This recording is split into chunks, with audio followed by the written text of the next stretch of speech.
안녕하세요. 유튜브 넘버원 축구 분석 전문 채널 골 때리는 TV 배팅맨입니다. 자, 축구 토토 승무패 11회차 제가 구매한 최종 픽 말씀을 드려보도록 하겠습니다.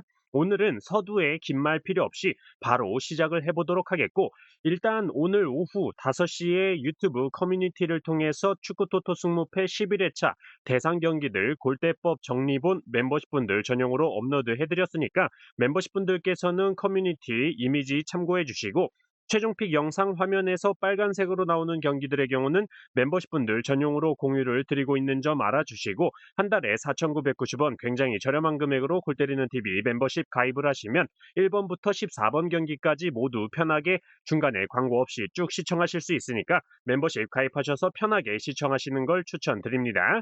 자, 그러면 축구토토 승무패 11회차 제가 선택한 최종 픽 영상 시작 전에 좋아요 한 번씩 눌러주시는 거 잊지 마시고, 아직 구독 안 누르고 보시는 분들 구독 꼭 눌러주시고 좋아요 함께 눌러주시면 감사하겠습니다. 누르셨으면 시작해 보도록 하겠습니다. 자, 1번 경기 아스톤 빌라 대 입스위치 경기죠. 자, 현재 투표율에서도 볼 수 있듯이 아스톤 빌라의 승리에 85% 이상 몰리는 경기로 누가 봐도 아스톤 빌라가 승리할 것 같은 경기다라고 말씀을 드리고 싶습니다. 다만 저는 이 정도 투표율이 몰릴 만큼 아스톤 빌라가 쉽게 이길 수 있는 경기는 아니다라고 생각을 하고 있어요. 그 이유로 일단 지난 맞대결에서 2대2 무승부를 기록을 했었고, 입스위치가 더 많은 슈팅을 가져가면서 아스톤 빌라의 뒷공간으로 공격이 많이 들어가는 모습을 보여줬었고, 리암 델랍 선수가 멀티골을 터뜨리면서 좋은 모습을 많이 보여줬었는데, 제가 볼 때 아스톤 빌라가 홈 경기라면 아마 지난 입스위치 원정 경기보다 더 높은 점유율을 가져가면서 경기를 리드할 것으로 보이는데, 그렇게 된다면 턴오버 상황이 나왔을 때 뒷공간이 노출되는 상황이 많이 나올 것으로 보여집니다. 그리고 아스톤 빌라는 현재 수비진 쪽에 부상으로 인한 결장자가 많기 때문에 지금 첼시에서 악셀 디사시 선수를 임대를 해온 상태라서 기존에 맞춰온 수비 라인이 아니다라는 점, 또한 공격의 핵심이라고 볼 수 있는 올리 와킨스 선수가 부상으로 인해 출전이 불투명하다라는 점에서 입스위치도 무승부 정도까지는 한번 해볼 만하지 않을까 생각이 들었습니다.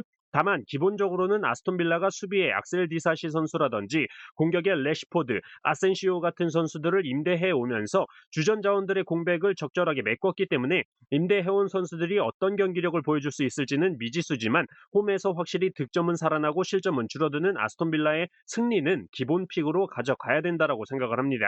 저는 이 경기 전술적으로 양 팀을 봤을 때 무승부 정도 가져가야 된다라고 생각이 들었고, 패턴적으로도 입스위치는 이번 시즌 최다 연패인 4연패를 기록 중이기 때문에 무승부로 연패를 끊어갈 수도 있다라는 판단이 들어서 저는 이 경기 아스톤 빌라의 승무 투픽으로 선택을 해보도록 하겠습니다.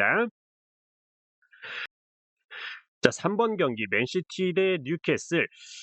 자, 우선 양 팀의 최근 8번이 아니라 최근 8번의 맞대결 리그 전적에서 맨시티가 6승 2무로 앞서고 있기 때문에 성성적으로 맨시티가 우세하다라고 볼 수가 있죠. 또한 가장 최근 맞대결에서는 뉴캐슬 원정에 가서 1대1 무승부를 기록했는데, 사실상 맨시티가 페널티킥을 내주면서 1대1 무승부를 기록했기 때문에 맨시티 승리 쪽 투표율이 63% 정도가 되어가고 있는 것으로 보입니다. 다만 이번 시즌 맨시티가 똥을 싸는 경기들이 지속적으로 나오고 있고, 주중 레알 마드리드와의 챔피언스리그 경기에서도 역전 패배를 당하면서 체력적으로나 분위기적으로나 굉장히 다운되어 있을 것이다 생각이 들어요.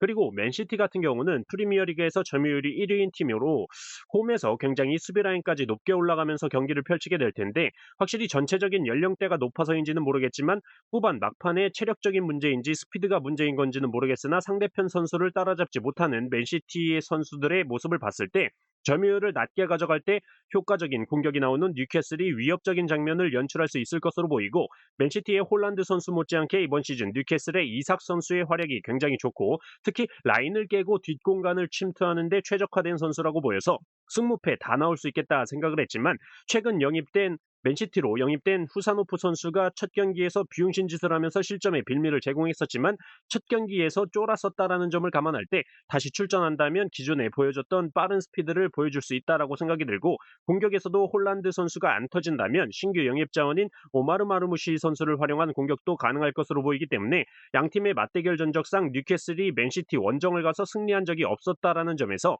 맨시티의 승무 투픽으로만 선택을 해보도록 하겠습니다. 자, 4번 경기 사우스햄튼 대 본머스. 자, 우선 사우스햄튼의 경우 이번 시즌 골 기대값 18위를 기록 중이고 굉장히 낮은 골 기대값에도 불구하고 실제 득점이 더더욱더 안 터져주면서 실제 득점에서 기대 득점 값을 뺀 XGDF 값이 프리미어리그 9위를 기록 중이죠. 또한 오픈 플레이 상황에서의 실점이 프리미어리그 3위를 기록 중인데다가 오히려 홈 기록만 따졌을 때 득점은 줄어들고 실점은 많아지면서 홈 기준 실점 1위를 기록 중인 사우스햄튼입니다. 추가적으로 사우스햄튼은 세트피스 실점 역시 프리미어리그 2위를 기록 중으로 세트피스 방어에 약한 모습을 보여주고 있는데 본머스는 세트피스 득점이 그래도 프리미어리그에서 중위권 이상은 득점을 해주고 있는 팀이라는 점에서 이 경기 사우스햄튼이 승리하기란 어렵다라고 생각이 듭니다. 감독도 최근 이반 주리치 감독으로 교체가 되었으나 입스위치를 상대로 1승을 기록하고 나머지 경기는 모두 패배를 했기 때문에 감독 교체빨도 사실상 없다라고 보여지죠.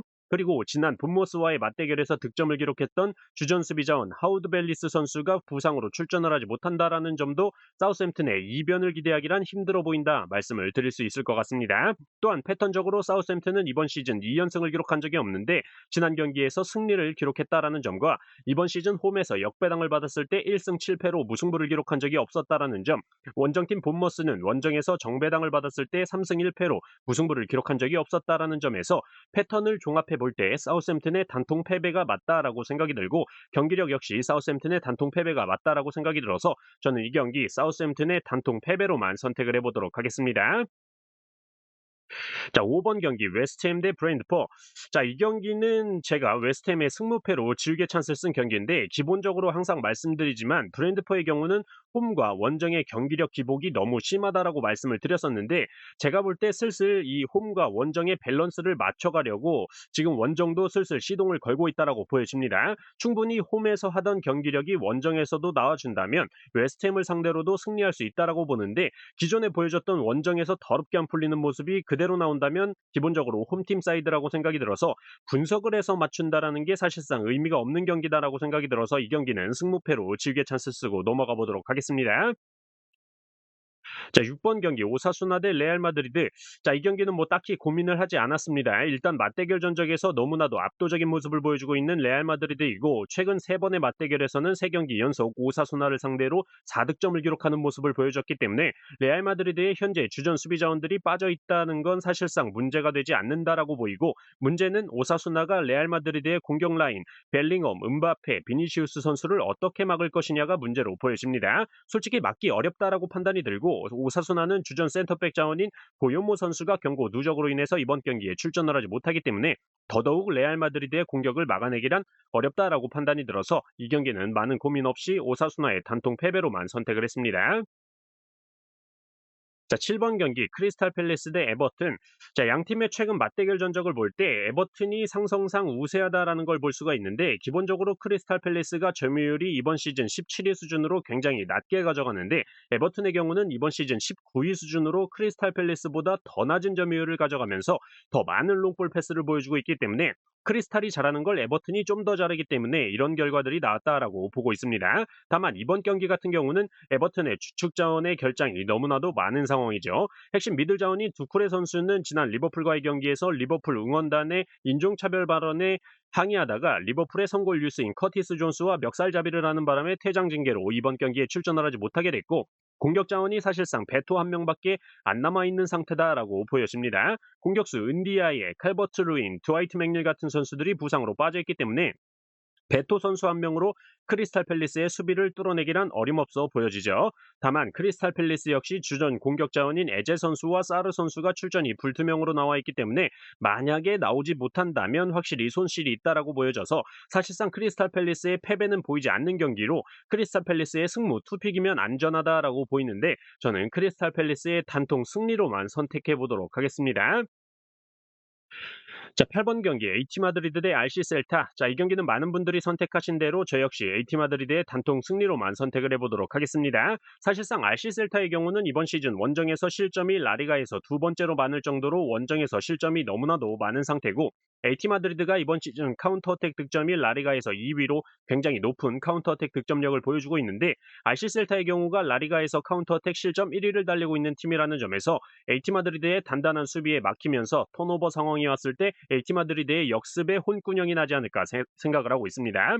또한 AT 마드리드 같은 경우는 토트넘의 포스테코글루 감독과는 다르게 선수들을 잘 관리를 해주는지 부상자 한 명 없이 굉장히 깔끔한 주전 스쿼드를 보여중이라는 점에서 홈빨, 경기력 뭐 하나 AT 마드리드가 뒤질 게 없다 생각이 들어서 AT 마드리드의 단통 승리로만 선택을 하도록 하겠습니다.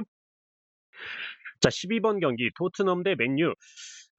참 뭐 이 경기는 뭐 많은 분들이 기다리셨던 맹구 새끼들 분석 시작해 보도록 하겠습니다. 다들 아시다시피 제가 맨유 픽을 선택을 하면 승무패로 지우개 찬스를 쓰지 않는 이상 더럽게 안 맞는 상극을 가지고 있다라는 건 다들 아시기 때문에 제가 뭘 선택하는지 굉장히 궁금해하시는 분들이 많죠.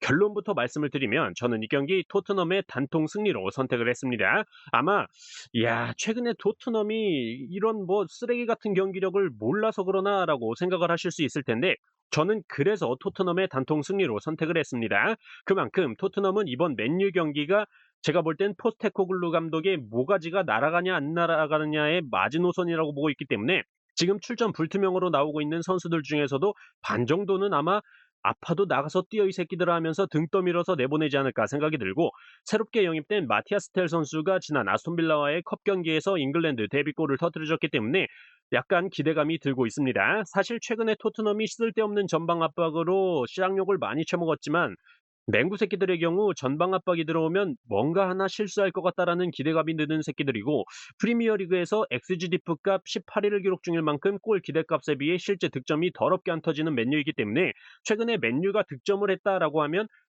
어떤 선수가 넣었어? 라고 물어보기보다는 신기하다는 말투로 누가?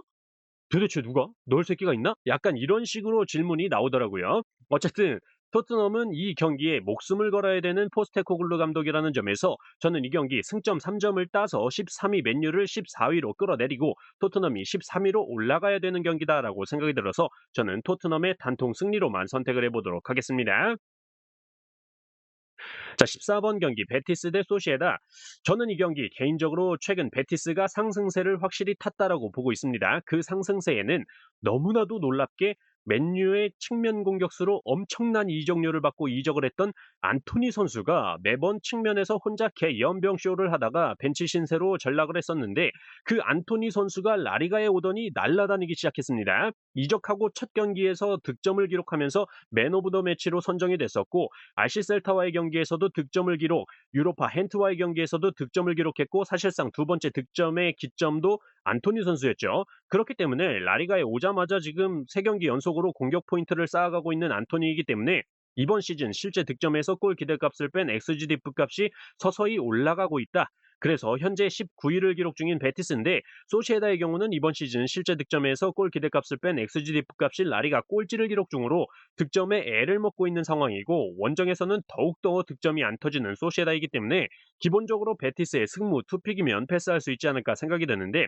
왠지 이렇게 무승부의 투표율이 몰렸을 때 정배당을 받고 있는 베티스가 투표율이 제일 적은 상황이기 때문에 이럴 때 승리를 하지 않을까 조심스럽게 예상을 하고 경기는 좀 무승부로 흘러가는 팽팽한 경기 와중에 베티스의 안토니 선수가 회전 회오리 슛으로 극장 승리를 이끌면서 라리가의 황태자로 자리 잡지 않을까 상상도 해보면서 저는 이 경기 베티스의 단통 승리로 선택을 해보도록 하겠습니다.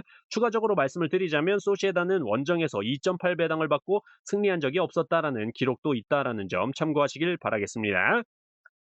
자, 이렇게 축구토토 승무패 11회차 제가 선택한 최종 픽 모두 말씀을 드려봤습니다. 잘 참고하셔서 골 때리는 TV 가족분들 좋은 결과 있으셨으면 좋겠습니다. 이상입니다.